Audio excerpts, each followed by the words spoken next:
Hai, Assalamualaikum. Mari kita ngevlog lagi ya.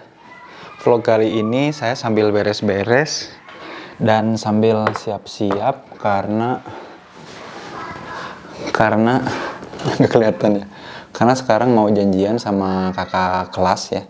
Kakak kelas di S3, kakak tingkat di S3 mau bantuin disertasinya. Bantuin disertasi orang, tapi disertasi sendiri juga sebenarnya belum beres ya. Tapi nggak apa-apa lah, mudah-mudahan aja dengan bantuin orang, artinya juga sama dengan bantu diri sendiri ya. Sambil ngomongin soal yang lagi rame di di IG story saya nih, ngomongin soal luka pengasuhan dan lain-lain. Sambil ngomongin itu, kita sambil jalan aja kali ya. Yuk, let's go. Mari kita ikuti. Cinta, pamit dulu ya. Dadah, Assalamualaikum. Gak kelihatan ya di kamera. Oh, kelihatan deng. Ini mobil kotor banget, luar biasa. Aduh, sambil nyari tukang cuci kali ya. Oke, bismillahirrahmanirrahim. Ini mudah-mudahan ngerekam nih ya. Ketika ngevlog gini itu paling bingung. Kenapa? Karena kalau ngelihat orang-orang ternyata kalau ngevlog itu kan punya kameramen ya. Kalau aku tuh ternyata kok kayaknya susah juga ternyata ngamerain sendiri ya. Makanya salut dan hormat ya sama para influencer atau para vlogger ya, Casey Neistat misalkan, atau orang-orang tertentu yang hebat gitu ya, bisa sambil beraktivitas, sambil bawa kamera, sambil ngevlog. Itu sesuatu yang wow, skill yang ternyata nggak cuman gitu doang, cuman ngerekam dan ngomong itu nggak cuman ternyata ya. Hal-hal sepele sederhana tuh ternyata ngaruh banget. Oke, kita ngomongin sesuatu yang rame banget. Nggak rame sih, lagi seru aja. Alhamdulillah aktif lagi Instagram gara-gara ngomongin soal luka pengasuhan ya. Agak gemes, kenapa agak gemes? Karena ternyata banyak orang yang kemudian selalu mengklaim bahwa dirinya itu dia terluka secara pengasuhan gitu. Sebetulnya udah dibahas juga sih di webinar kemarin ya. Dan teman-teman bisa nonton videonya. Nanti saya masukkan linknya di deskripsi ya. Video saya bahas soal masa kecil berdamai dengan masa dewasa. Jadi masa kecil itu nggak ada masalah sebetulnya. Fine-fine aja, aman-aman aja. Justru yang harus kita perlu berdamai adalah dengan masa dewasa gitu ya. Jadi nggak ada tuh sebetulnya. Ya ada sih. Luka pengasuhan itu ada. Memang nyata, orang-orang yang terluka karena perlakuan orang tua ketika kecil, iya ada. Tapi, dan itu mungkin iya berpengaruh, tapi pengaruhnya nggak signifikan. Karena banyak hal lain yang bisa jadi pelajaran, yang ternyata bisa jadi kenikmatan gitu. Sebetulnya sih itu. Tapi ya, sekali lagi, karena tadi gemes ya, banyak orang-orang yang kemudian mengira bahwa aku tuh ya terluka, aku luka gitu. Padahal ya nggak luka-luka amat sih sebetulnya ya. Begitu. Tapi by the way, ini ngomong-ngomong janjian sama Teh Nyunyun, tapi Teh Nyunyunnya masih belum ada kabar ini. Ya udahlah, berangkat aja kali ya, ngisi bensin, terus ngisi angin, dan kalau ada tempat cuci mobil sebelum ada kabar yang cuci mobil dulu. Oke, teman-teman tahu nggak sih yang di Bandung kira-kira cuci mobil paling bagus di Bandung di mana? Tolong dong share di kolom komentar ya, pengen tahu. Jembatan Kiara Condong nih, ramai sama bendera apa ya ini? Bendera partai apa? Oh, persatuan alumni apa nih? Ya ternyata lumayan laku ya yang kayak gini-gini ya, gimmick-gimmick soal apa bendera ditempel ya. Tapi ini juga bagus sih untuk apa ngasih project juga, ngasih kerjaan ke UMKM ya, industri rumahan yang suka bikin-bikin apa konveksi-konveksi yang suka bikin-bikin kayak gini kan bagus ya. Gitu. Apa nih? Apa ya? Persatuan alumni apa nih? Persatuan alumni GMNI apa ya GMNI? Oh, GMNI. Oke, alhamdulillah Teh Nyunyunnya udah ngebales ya, udah ngasih kabar, dan beliau kayaknya udah mulai nungguin di tempat janjian dan melihat dashboard, display dashboard ini kayaknya masih aman deh bensinnya. Tadinya sambil nunggu kabar itu ngisi bensin dan ngisi angin ban dulu, tapi ngelihat dashboard ini kayaknya aman. Jadi pengen berfilosofi soal dashboard ya.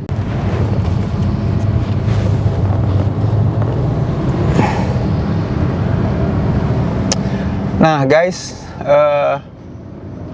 Ibaratkan kita pengen ke sebuah tujuan ya. Kita dari rumah mau ke sebuah tempat yang kita sebut sebagai tujuan, dan kita ngelihat si dashboard ya. Ngelihat dashboard sebagai display bahwa untuk nyampe tujuan kayaknya bensinnya cukup apa enggak gitu ya. Untuk nyampe ke tempat yang ingin kita tuju, bensinnya cukup atau enggak, terus kecepatannya seberapa tinggi gitu ya. Kita lagi buru-buru apa enggak, terus nanti ngeestimasi waktu, juga ngeestimasi biasanya ada display untuk nunjukin kilometer per liternya. Jadi konsumsi bahan bakarnya, konsumsi bensinnya. Nah, punya dashboard itu ternyata ngaruh ya. Maksudnya punya dashboard itu ngejelasin dan mendefinisikan siapa kita terkait sama goals kita. Kayaknya kalau orang-orang yang kenal sama diri itu ibaratnya dia punya dashboard ya dalam kehidupannya. Dia bisa ngeestimasi, dia bisa ngukur gitu, ngeestimasi itu. Dia bisa ngukur ini how far I can go gitu ya. Seberapa jauh aku bisa pergi, dan kalaupun ternyata wah, ini kayaknya bensinnya kurang nih. Itu bisa ditambah ya. Maksudnya dia bisa nambah pengetahuan, nambah ilmunya. Orang-orang yang udah kenal sama dirinya, dia punya dashboard terhadap dirinya, terhadap destinasi-destinasi tujuan-tujuan kehidupannya. Dan itu kayaknya yang asik ya, yang asik ketika seseorang udah punya dashboard terhadap kehidupannya. Dia bisa ngarahin kemanapun dia pergi, bahkan bukan cuma bisa ngarahin kemanapun dia pergi, orang yang kenal dirinya, punya dashboard dalam kehidupannya, barangkali bisa jadi solusi untuk ngajak orang, berkolaborasi sama orang, supaya orang-orang itu ikut nebeng, ikut ke tujuannya dia. Teman-teman punya dashboard nggak sih? Nah, display dashboard itu saya sharingkan di kelas SIAK ya. Siapakah aku? Ini biasanya tiap tanggal 15 buka pendaftarannya, dan kelasnya sebulan full dari tanggal 1 sampai 30 ya. Buat dashboard hidup kita. Asik gak tuh filosofinya? Nyambung gak deh? Nyambung?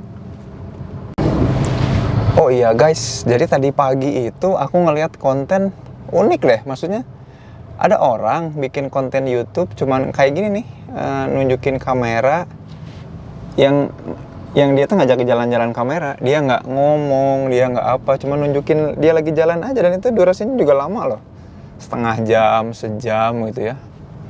Dia cuman kayak gini aja nih, nunjukin dia lagi jalan, perjalanan, ya nunjukin jalan, tapi dia nggak sambil ngomong. Dan ternyata yang nonton banyak, dan subscribernya juga banyak ya. Kayaknya dia ngasih experience orang jalan-jalan kali ya. Mungkin orang itu jadi nontonin karena masa pandemi juga kali ya, yang bikin dia yang dia ngajak orang untuk mengalami pengalaman jalan-jalan nih kayak gini nih. Tapi kalau aku ngajak ngomong nggak apa-apa ya, karena aku suka aneh nih kalau ngevideoin tapi nggak ngomong, dan memang orangnya suka ngomong banget. Nah, mungkin teman-teman yang orang Bandung tahu ya ini ada di mana dan mau ke arah mana. Nah, ini yang kanan itu sebenarnya jembatan Pasopati. Kita lagi mau ke arah Dago nih. Nah, lampu merah ini biasanya agak lama. Hijau deng. Hijau my friend. Sebenarnya ini udah deket banget ya sama mobil di depan, tapi di kamera kelihatannya jauh. Ini karena kameranya pakai lensanya lumayan, lensa wide ya. Dan ini juga kayaknya lumayan ngabisin baterai nih, 4K. Oke. Ini ngomong-ngomong gini kedengaran kali ya? Teman-teman kedengaran suara aku kan jelas ya? Nanti di post processing aja. Tapi memang jadinya autofocusnya jadi kemana-mana nih. Apakah kita dapat hijau? Kita rencananya mau belok kanan. Apakah kita dapat hijau terus sampai belok kanan, atau mesti lampu merah? Saudara-saudara, ternyata dapat hijau terus. Alhamdulillah. Salah satu nikmat yang banyak orang lupa itu dapat lampu hijau ya. Salah satu ciri bahwa jalan kita dilancarkan sama Allah itu adalah ketika perjalanan sering dipertemukan dan diperjodohkan oleh Allah dengan lampu hijau. Nah, itu salah satu nikmat yang jarang orang syukuri guys. Gitu. Dan oke, silakan Pak. Memang hidup di jalanan itu kayak gitu ya, kita nggak tahu di jalan bakal apa yang terjadi. Makanya orang yang dalam safar ya, dalam perjalanan, niatkan diri keluar rumah untuk berpergian itu mustajab doanya ya. Orang dalam kondisi safar itu kan dikabul doanya karena itu. Di luar itu penuh ketidakpastian ya, belum tentu aman gitu ya. Makanya setiap kali keluar rumah kita perlu berdoa, bismillahirrahmanirrahim, bertawakal kepada Allah. Tiada daya, tiada upaya, ya serah kepada Allah gitu. Nah, di antara banyak kenikmatan seharusnya tadi lampu hijau ya, di perjalanan nggak ketemu hal-hal yang bikin kesel dan lain-lain, itu kan asyik ya. By the way, aku lupa lagi kita mau kemana. Sepertinya kita belok kanan deh. Belok kanan di sini bisa nggak ya? Mudah-mudahan bisa. Mudah-mudahan bisa. Oke. Karena ada polisi cepeknya, kita coba kasih ke si polisi cepek. Aku lupa inget ya, tempat janjian kita ke sini apa enggak ya? Mudah-mudahan sih iya. Oke. Sama si bapaknya suruh tahan. Oke Pak, terima kasih Pak. Sekarang boleh nggak Pak? Tahan dulu katanya. Ini rencananya kita mau ke kanan dan nyebrang guys. Jadi agak rumit ya. Dan nah ini ngalangin yang belakang nih. Tapi yang belakang juga mau ke kanan nih. Gimana nih kalau bikin vlog-vlog kayak gini ya, sambil ngomong, sambil aku temenin liatin jalan. Asik nggak ya? Seru nggak ya? Tapi nggak fokus sih. Nggak apa-apa lah. Bingung juga nih. Oke. Oh, dia nggak ngasih. Nah, si mobil yang ini nih ternyata tidak memberi jalan.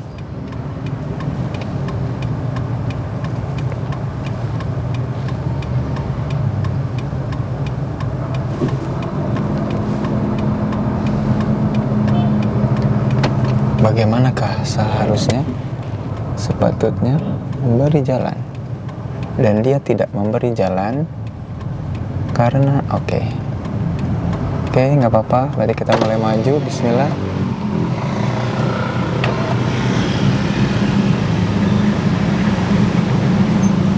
Pak. Ya, termasuk di jalan juga kayak gitu ya. Kita perlu bukan toleran, namanya apa ya? Bukan toleran ya, apa sih namanya? Bisa negosiasi gitu ya, bisa apa namanya ya?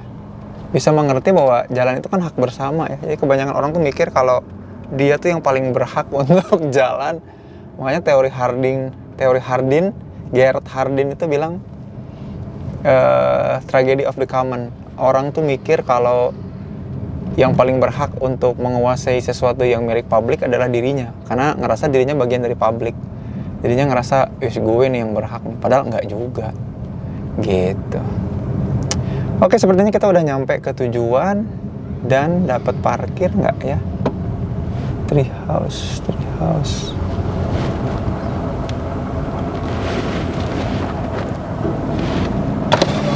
Jadi tiasa Pak?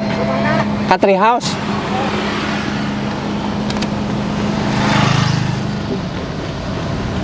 Oke, dan dapat tukang parkir yang asik kayak gini juga sebuah kenikmatan ya. Apakah ternyata Teh Nyunyun sudah datang? Oke, sip. Oke, sudah nyampe guys.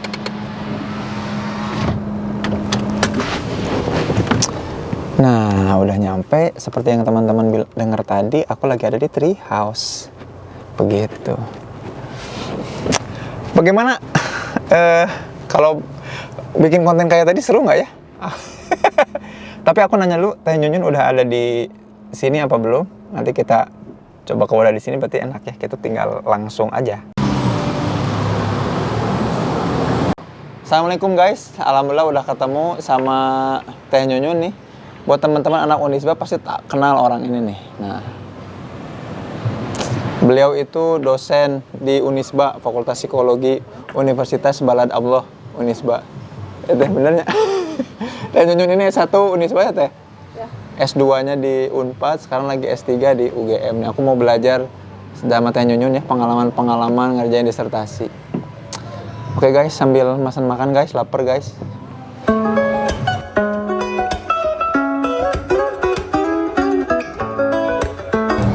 Oke, alhamdulillah tadi meetingnya udah selesai, ngobrol-ngobrol banyak soal riset dan menguatkan kembali kenapa harus segera ngerjain disertasi lagi, revisi dan macam-macam. Sekarang tinggal pulang ya. Sambil pulang kita sambil ngobrol aja kali ya. Sambil kayak tadi nyobain vlogging, sambil nyetir ngeliatin jalan, sambil juga cerita tentang apa yang terjadi. Oke, let's go, berangkat. Come on. Oke guys, jadi kita mulai lagi ya. Sambil jalan temenin. Sambil kita pulang, sambil nyeritain tadi ngapain ya sama Teh Nyunyun ya. Teh Nyunyun itu salah satu peneliti juga, dosen di Universitas Islam Bandung yang lagi neliti tentang ketahanan keluarga Sunda. Disertasinya bahas itu.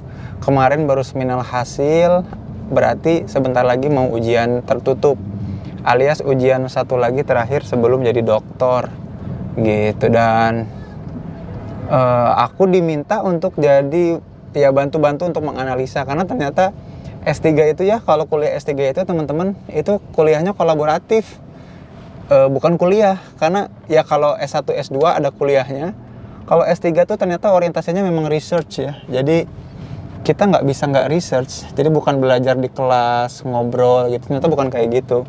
Tapi kita melakukan penelitian, menemukan satu kebaharuan keilmuan, dan itu nggak bisa sendirian, itu kita harus kolaborasi sama orang lain, butuh bantuan orang lain. Nah makanya kalau S1 S2 skripsinya disebut bareng sama pembimbing ya, namanya ada proses bimbingan. Kalau di S3 itu namanya tim promotor. Kenapa tim promotor? Karena nanti hasil risetnya dipromosikan sebagai sebuah temuan baru. Jadi memang goalsnya, ujungnya ada temuan baru ya. Gitu guys.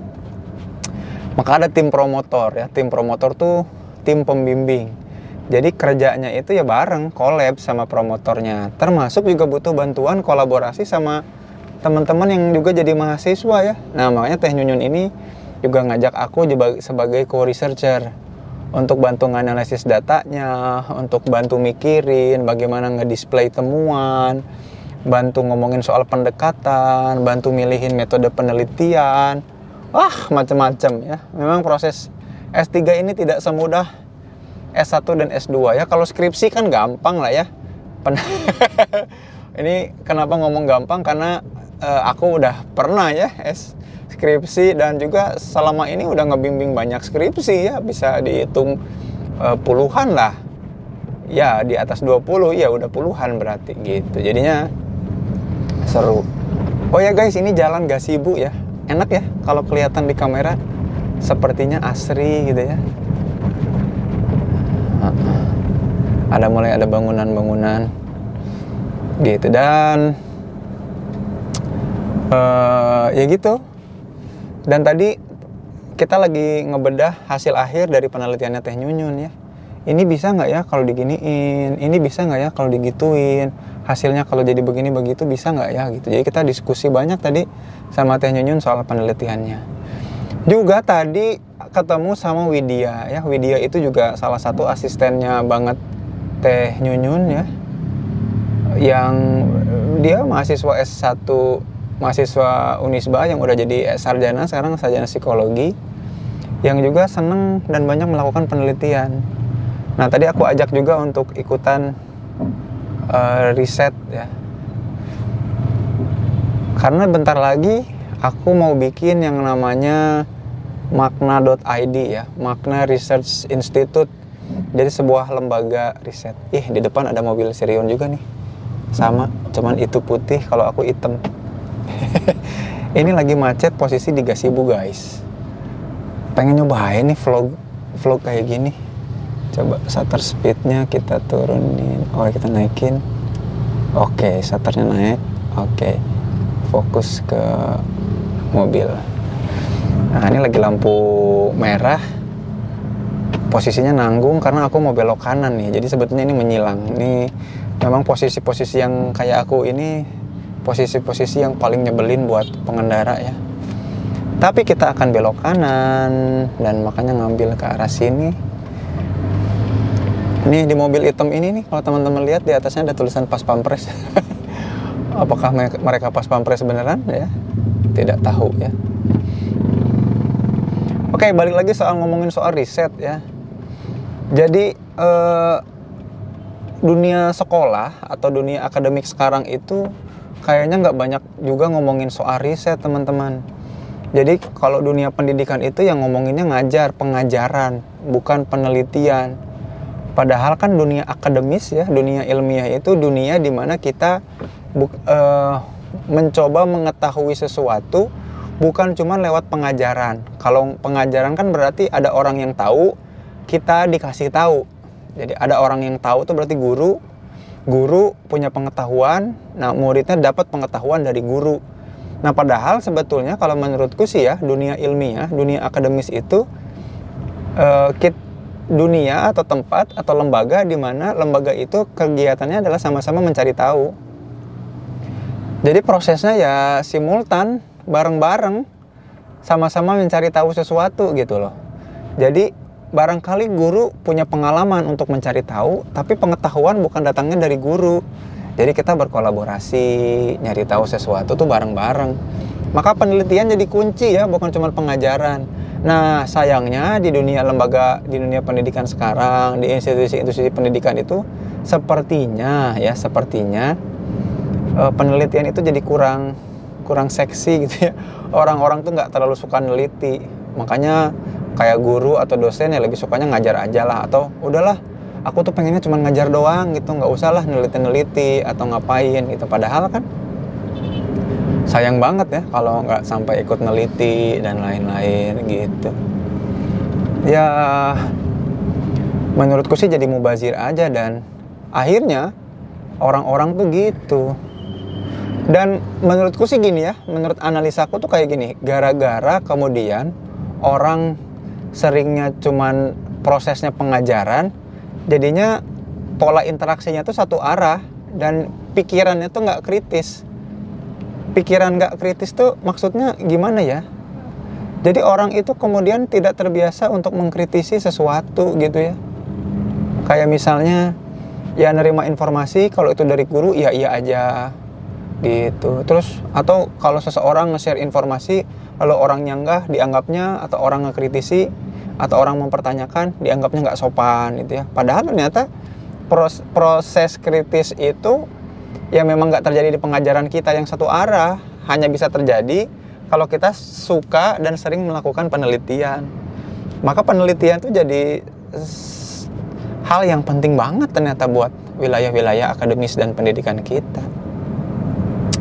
Begitu guys ceritanya. Makanya aku tuh pengen lagi ngidupin soal penelitian dan bikin yang namanya Makna Research Institute ya. Tadinya sih Makna Aksara ya, kalau teman-teman lihat ada Makna Aksara ya. Tapi itu kayaknya mau mulai diakuisisi, mulai kita ubah goalsnya jadi makna.id ya. Yang isinya adalah Makna Research Institute. Pengen buat sebuah institusi lembaga yang isinya tuh orang-orang yang seneng riset. Goalsnya tuh dimana suatu saat orang-orang tuh pada bilang kayak gini, anak-anak muda itu pada bilang kayak gini, ih gue mau jadi peneliti, ih gue mau kerja di makna.id gitu.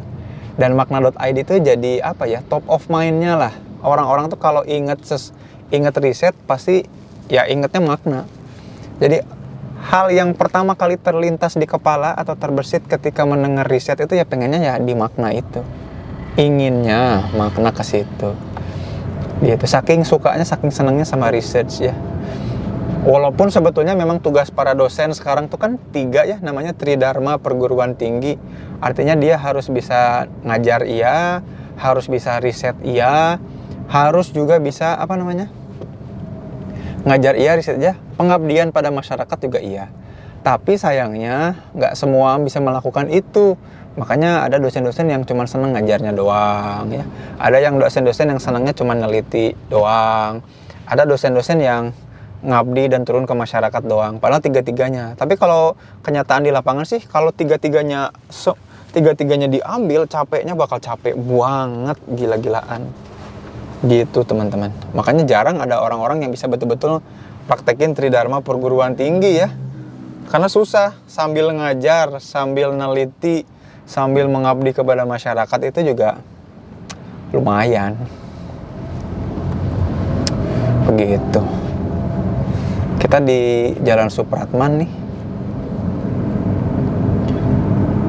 Ini salah satu di antara banyak jalan yang asik ya, karena pohonnya kanan kiri masih rimbun, ngasih vibes yang hijau gitu ya.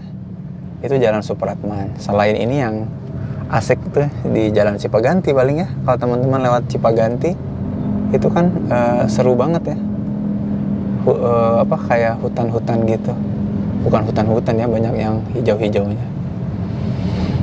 Oke, kita harusnya lurus tapi kita mesti kayaknya belok kanan deh. Mau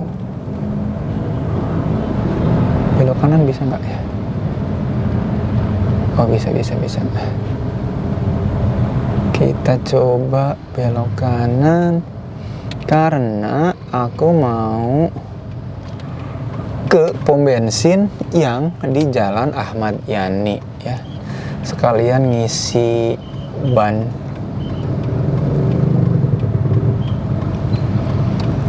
Dari tadi belum ngisi angin, belum ngisi bensin. Tapi lumayan, alhamdulillah ya. Perut sudah terisi.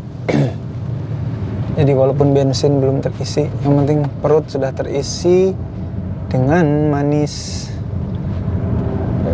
Di sebelah kanan tuh ada taman fitness ya. Yang paling asik di Bandung pas zaman Ridwan Kamil tuh ya jadi banyak taman ya.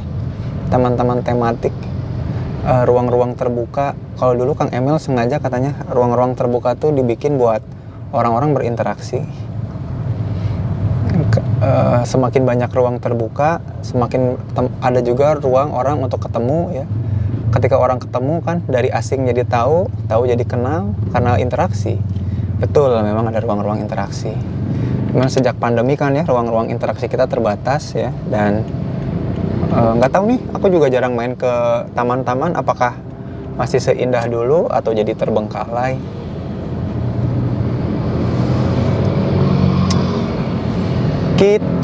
Nah ini kalau sebelah kanan sebetulnya ada masjid yang hits ya, Masjid Al-Latif. Sepi sekarang, Saninten.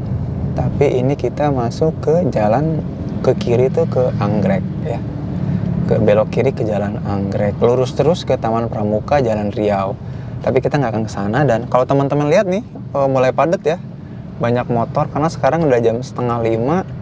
Biasanya jam-jam ini tuh jam pulang kerja men. Dan betul ya, ini kayaknya mulai padat dan Bandung kayaknya udah mulai normal lagi nih. Jalan-jalan udah mulai macet banget dan orang-orang udah kayaknya udah kayak biasa aja gitu. Walaupun sekarang katanya ada Omicron, Omnicron atau apa tuh yang katanya yang baru, mudah-mudahan sih nggak nyampe ke Indonesia ya. Kalau nyampe gawat banget nih, varian baru COVID. Jalan Anggrek dulu waktu zaman kuliah pernah nggak sengaja nabrak orang nih di sini. Bukan aku yang nyetir sih, jadi sobat kuliah bawa mobil, ada orang naik motor sambil mabok dia. Ngelawan arus dan dia oleng, kita lagi maju, jadinya kita yang disangka yang nabrak ya. Bingung juga kalau kayak gitu ya. Makanya hindari hal-hal yang membuat kita tidak sadarkan diri dan terdistraksi ya. Bukan cuma minuman keras dan narkoba teman-teman, tapi barangkali hal-hal yang membuat kita jadi nggak sadar diri ya, dan adiksi ya. Bisa jadi mungkin kecanduan main game, terus atau mungkin kecanduan nge-scroll juga ya. Kalau kita ternyata scrolling without knowing kita akan dapat apa, dan ini kita saling kunci posisinya teman-teman. Ada perempatan, nggak ada yang mau ngalah, dan kemudian akhirnya nggak ada yang maju ya. Dan akhirnya ada yang ngalah untuk maju dan dia malah mau belok kanan. Kan aku jadi bingung ya, ini gimana nih?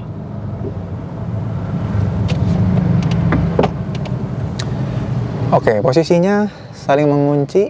Ini ada perempatan, orang tidak mau maju. Oke, kita kekunci dan akhirnya kita dulu. Alhamdulillah. Jadi enaknya di jalan tuh sebenarnya kalau kita ngerti bahwa jalan itu milik umum ya, ya kita tinggal kompromi aja sama yang lain ya, nggak usah rebutan gitu ya, karena toh ini kan milik bersama ya. Terus kemarin tuh pas ngobrol sama Canun ya, Canun itu cerita kadang orang tuh suka panas di jalan tuh karena dia nganggap ya gitu, suka tiba-tiba ada istilah psikologis itu namanya social facilitation. Social facilitation itu kondisi di mana kita seolah-olah harus melakukan performance karena ada orang lain ya. Jadi ketika ada orang lain ngebut, entah kenapa secara tidak langsung kita juga ikut ngebut ya. Ya minimal nggak ngebut lah, minimal kita jadi meningkatkan kecepatan kendaraan kita. Padahal juri lombanya siapa nggak tahu gitu ya. Kita lomba ngejar apa nggak tahu, destinasinya mau kemana juga nggak tahu gitu ya. Memang kondisi jalan tuh gitu ya. Makanya yang tadi di awal video saya sebut sebagai tragedy of the common itu ya gara-gara itu. Prinsip-prinsipnya Gareth Hardin ya, tragedy of the common. Gara-gara kita ngerasa berhak. Nah, ini dia pom bensinnya. Mari kita isi dulu. Kita belok kanan untuk mengisi bensin. Lalu kita isi ban. Oke, kita isi Pertalite aja kali. Let's go. Oke, sekarang kita isi dulu anginnya. Oke, bismillah, kita lanjut lagi berjalan-jalan.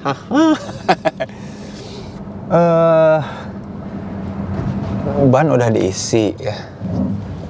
Jadi tekanan ban itu ngaruh banget ya ternyata. Dan gripping. Ada istilah yang aku baru ngerti bahwa itu tuh ternyata ngaruh ya. Cengkraman, daya cengkram tuh ngaruh. Pertama di ban, kedua gara-gara suka basket dan suka banget sama sepatu-sepatu basket. Jadi traction atau ya itu daya cengkram sesuatu tuh ternyata penting ya. Daya cengkram tuh ngaruh ke bagaimana kita punya kendali atau enggak terhadap sesuatu, terhadap aktivitas yang kita lakukan. Jadi punya kendali itu penting. Tekanan ban itu ngaruh banget ke kendali yang kita punya terhadap ini nih, kendali mobil. Jadi apakah kalau kita pengen punya kendali yang baik terhadap arah perjalanan kita ngendaliin mobil ya lewat ban. Jadi traksinya lewat ban. Kalau sepatu lewat outsole, sole sepatunya, ada traction namanya di situ. Ternyata traction itu ngomongin soal kendali. Jadi aku banyak belajar gara-gara itu ya, tekanan ban dan juga sepatu. Dan seperti yang teman-teman lihat, sekarang mulai macet nih. Di jam saya udah mulai jam 4.43. Kondisi di Jalan Ahmad Yani yang kalau lurus terus itu ke Cicahem. Kalau nanti belok kanan kita ke Kircon ya, Kiara Condong. Ke Antapani dulu, Deng. Biasanya macetnya ke Antapani. Orang-orang yang mau pada pulang ke Antapani nih, ke sini nih. Antapani itu daerah perumahan. Antapani, Arca Manik ya, orang-orang punya klaster-klaster rumah-rumah. Baik itu rumah pertama atau rumah orang tua tuh di Antapani. Dan sangat terkenal, banyak anak kompleknya di sana ya. Anak-anak komplek, karena di sana memang banyak komplek. Gitu, dan memang gemes ya, gemesin. Antapani juga terkenal gara-gara sebuah band yang memang lahir di sana ya. Namanya Peter Pan ya. Teman-teman tahu ya, Ariel? Itu kan Peter Pan. Dan aku baru tahu kalau ternyata Peter Pan itu singkatan dari Pemuda Terminal Antapani ya. Karena sering nongkrong dekat-dekat Terminal Antapani, Peter Pan. Dan gara-gara Peter Pan dulu kan saya rumah di daerah Cibaduyut ya. Sempat pengen bikin band juga yang ngikutin Peter Pan namanya. Karena kita juga sering nongkrong dekat terminal ya. Dekat terminal Cibaduyut waktu itu. Jadinya kita bikin nama band Peter Cut ya. Tapi kok kayak nggak enak ya, kalau Peter Pan kan ada nama toko fiksi juga di situ ya. Kalau Peter Cut tuh kayaknya aneh banget, jadinya nggak jadi ya. Pemuda Terminal Cibaduyut. Dan ternyata bener ya, macetnya cuman sampai segini tadi karena pada belok kanan untuk ngambil jalur cepat ke arah Antapani. Tapi tetap aja nanti di depan juga kita akan padat lagi karena ya itu, kalau ke jalan ke Antapani memang agak macet. Nah di ini sebelah kanan nih dulu ada tempat toko-toko komputer ya.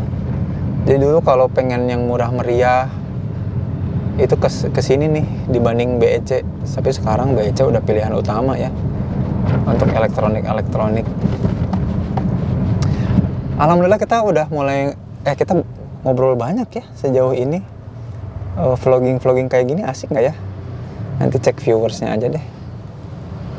Kalau viewersnya bagus ya lanjut ya kayak gini-gini. Ternyata jadi ide.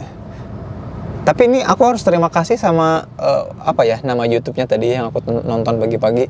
Jadi terinspirasi buat bikin kayak begini-begini, tapi aku ikut ngomong gitu. Tapi ya bete juga ya kalau nemenin sambil macet gini, ngeliatin macet, kayaknya bete nggak ya teman-teman? Nggak tahu ya, kita lanjutin aja nih. Oke. Macetnya nih masih macet, karena macet, kita lanjut aja nanti. Oke, kita baru maju dikit-dikit aja. Ini kalau lurus itu kita ke Cicaheum tadi ya. Kalau belok kanan ke arah Antapani dan di Cicadas ya. Cicadas. Memang di Bandung itu nama-namanya depannya dari Ci semua ya. Karena dulunya katanya Bandung itu memang bendungan yang besar, cekungan daerah yang memang cekungannya besar ya. Jadi ya memang ini tuh dataran rendah tapi tinggi, gimana ya? Memang bendungan yang besar banget semacam danau. Jadi di dataran tinggi ada bendungan yang besar namanya Bandung. Yang ini tuh memang dulunya tuh ya cai-cai gitu. Cai itu artinya kan air ya. Air-air yang berbeda-beda. Makanya Cicaheum, Ciumbuluit ya. Cicadas, Ciberem, Cihamplas, Ciparai, Cisarua, gitulah, banyak percaya. Nah ini Cicadas.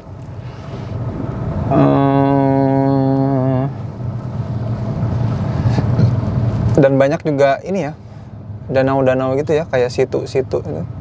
Bahkan di tengah kota. Jadi dulu saya pernah tinggal di daerah Pasir Koja, Pagarsih. Ada yang namanya Situ Aksan ya. Dulu memang situ, dia tempat orang-orang main perahu ya.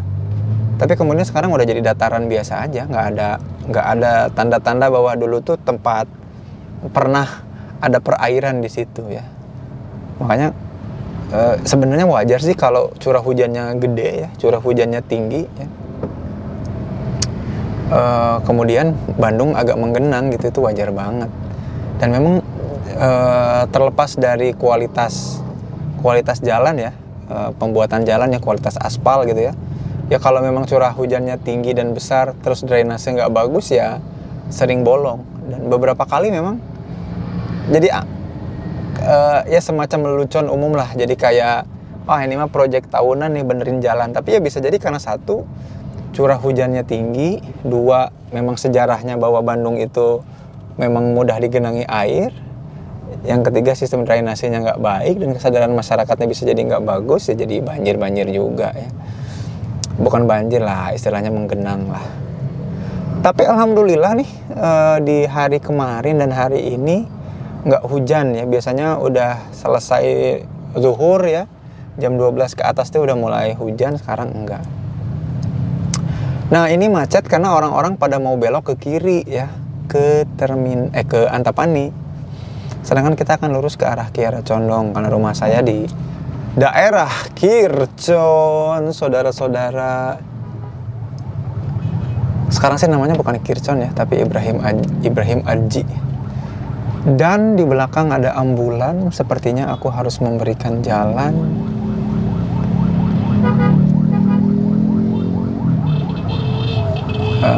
Kedengeran nggak ya sama teman-teman ada ninut? Nah ini dia ambulannya lewat. Nah, silahkan ambulan.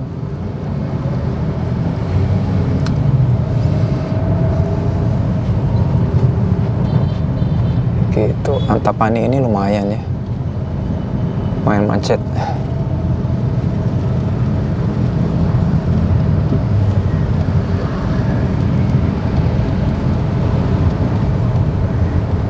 Kita mau lurus sebetulnya, tapi udah merah lampunya. Nah, di depan ini ada jembatan juga ya, yang kemudian lumayan ngebantu arus lalu lintas dari arah Antapani menuju Jalan Jakarta yang biasanya kalau dulu cuman perempatan biasa, macetnya panjang, bisa sampai Golf, Arca Manik, Cicahem ya. Tapi sekarang udah lumayan lah, alhamdulillah. Dan ini dibuat lumayan estetik ya si jembatannya. Ada kayak mozaik gitu, coretan-coretan. Walaupun mungkin di hadapan teman-teman sekarang ada mobil bak ya, Grand Max. Begitulah ceritanya. Nah, ini sebelum pulang sebetulnya aku dititipin oleh istri untuk beli telur ya. Jadi ya kita beli telur dulu. Karena memang harus beli telur. Dan juga mungkin beras sekalian ya. Dan sudah hijau. Yuk kita maju. Bismillah. Kircon. Dulu waktu aku kecil itu memang jembatan-jembatan layang ini belum ada ya. Karena memang orang juga nggak banyak banget, nggak banyak juga yang punya kendaraan ya, kendaraan pribadi maksudnya. Motor tuh, orang yang punya motor tuh jarang lah, apalagi mobil ya. Jarang banget ada orang yang punya mobil. Jadinya orang nggak butuh perluasan jalan ya. Sekarang itu kan tiap meter perseginya tuh kepake jalan itu ya, ruas-ruas jalan tuh. Makanya orang-orang ya sangat demanding gitu ya. Dan teman-teman pernah bilang kayak gitu nggak sih kalau tiap keluar rumah terus tiba-tiba bilang, ini orang-orang mau pada kemana sih gitu. Padahal ya dia juga salah satu dari sumber permasalahan ya. Kalau kita keluar rumah kan kita juga jadi sumber permasalahan macet. Ini dia Jalan Kircon. Sudah mulai masuk Jalan Ibrahim Aji. Tadinya hari ini juga mau ke bank guys. Jadi ternyata kemarin itu pas nyoba transaksi pakai kartu debit BCA, ternyata nggak bisa, invalid terus. Dan ternyata ngelihat di sosmed dan juga beberapa temen lagi pada ngantri di BCA, ternyata harus ganti kartu ya. Mungkin harus ganti chip yang baru untuk bisa transaksinya diakui sekarang. Oke. Tapi hari ini belum sempat. Ya mungkin besok-besok lagi aja, nggak apa-apa. Yang penting kita sekarang pulang dulu aja. Beli telur dulu, habis itu pulang gitu. Dan di sebelah kiri ada mobil yang mepet-mepet, kita suruh duluin aja ya. Barangkali dia lebih urgent, punya kepentingan. Kalau aku kan cuma beli telur doang ya, sama beras buat istri. Oke, kita naik lagi jembatan. Yang tadi sempat aku komentarin banyak bendera-bendera ya, GMNI itu mungkin ormas ya. Kemarin baru nonton apa ya, Mata Najwa ngomongin soal ormas, seru juga ya. Ormas ini. Seru itu karena ya jadi wadah orang untuk berekspresi, wadah orang untuk bersilaturahmi, wadah orang berinteraksi, jadi wadah aspirasi ya, tempat orang punya kegiatan untuk mengekspresikan siapa dirinya gitu. Tapi ya kalau paling gak asik kalau udah mulai pada bentrok kali ya. Nah itu juga yang paling gak asik. Atau mulai ada premanisme gitu ya, upaya-upaya untuk mendominasi sebuah wilayah, satu resource gitu. Atau political place tertentu ya, tempat-tempat ceruk-ceruk politik tertentu, itu jadi gak asik sih. Kadang-kadang ya, kan kita suka ngelihat ormas-ormas berbasis apapun itu ya, berbasis agama, berbasis Pancasila. Seru lah kalau menyimak itu.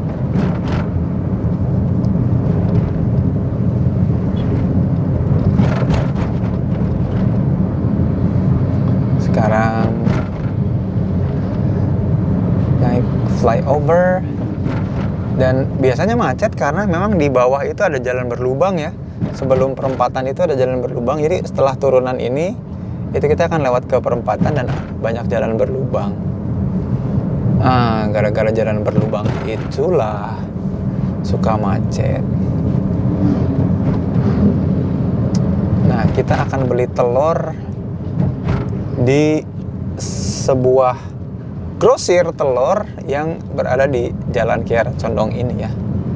Kenapa grosir telur? Karena jatuhnya jadi lebih murah ya. Dan lebih murah otomatis jadi lebih banyak. itulah kan dambaan kita semua kalau belanja ya, banyak dan murah. Sangat-sangat diuntungkan sekali ya, dengan modal sekecil-kecilnya mendapatkan hasil sebanyak-banyaknya adalah prinsip ekonomi yang diajarkan sedari kita SMP, guys. Maka dari itu kita perlu mempraktekannya ilmu yang diajarkan dari guru SMP. Kamu masih ingat nggak sih guru SMP kamu ekonomi siapa? Wah, ternyata udah tutup tokonya. Lama ya, sudahlah. Tadi kita langsung pulang aja. Udah tutup tadi, guys. Aduh, nggak bisa beli telur nih, dimarahin istri dong. Alhamdulillah udah di rumah lagi dan baru nyadar kalau ternyata tadi itu kartunya kepenuhan. Ternyata pas mencet itu ternyata nggak ke-save. Makasih udah nyimak ya. Kalau teman-teman suka jangan lupa like. Apakah konten ini ternyata menarik? Kita coba aja ya. Lagi eksperimen bikin konten apa ya yang kemudian mirip-mirip podcast tapi panjang ya. Kayaknya nemenin ngobrol. Jadi gini Mom, tadi aku baru menemukan sebuah konten baru di mana sambil jalan-jalan dibiarin aja los si kameranya, terus aku ngomong. Kayaknya seru ya. Ini Mom lagi masak apa? Biasalah ayam. Masak ayam, guys. Oke, sampai jumpa besok ya. Besok kita lanjut lagi buat jalan-jalan. Kita mau ke Cimahi besok. Mungkin di jalan sambil kita ngobrol-ngobrol sesuatu lagi. Thank you udah nyimak. Jangan lupa like dan subscribe. Assalamualaikum warahmatullahi wabarakatuh.